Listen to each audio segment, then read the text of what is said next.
வணக்கம் ஐயா. ஓம் நமச்சிவாய. வணக்கம்மா. மகாமுத்ரை எப்படி செய்யறதுன்னு எங்களுக்கு சொல்லி காமிக்கிறீங்களா? மகா என்றால் பெரிது என்று பொருள். மகா என்றால் மகா முத்திரை என்றால் மூடுதல் பொருள். இப்போ வந்து வஜ்ராசனத்தில் உட்காரணும். உட்காரும்போது வஜ்ராசனத்தில் உட்காரும்.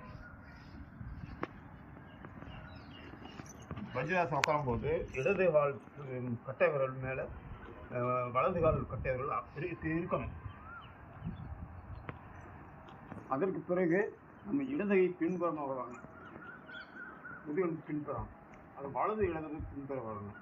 இது வந்து நம்ம மேலே வச்சு இந்த பெருவிரல் டச் ஆகணும். டச் அப்படியே நம்ம பொசிஷன் வரோம். காற்றை உள்ள வெளியே விட்டுட்டு அப்படியே தரையை போய் தொடரும்.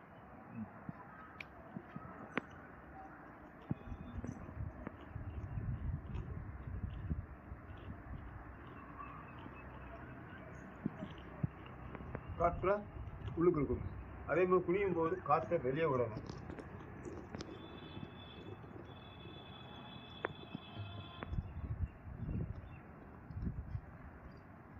இப்படி எந்திக்கும் போது காற்றை உள்ள இருக்கணும். இப்படி ஒரு இந்த பயிற்சி பண்ணும்போது ஒரு 6 வினாடி 7 வினாடி போதும். இப்படி ஒரு 6 தடவை செய்தால் போதும். காலையில் மாலை செஞ்சால் ஒரு ஆரோக்கியத்துக்கு கொடுக்கும். வயிற்றில் உள்ள அக்னி சுரப்பி, கல்லீரல் இதோடு தான் இயங்கும். ரெண்டாவது நம்ம காலுடைய வலியை நீக்கும். முட்டில் உள்ள வலியை நீக்கும். தட்டை பாதங்கள் இருக்குல்ல, அது சரி செய்யும் இந்த பயிற்சினால. நன்றி ஐயா. தேங்க்யூ.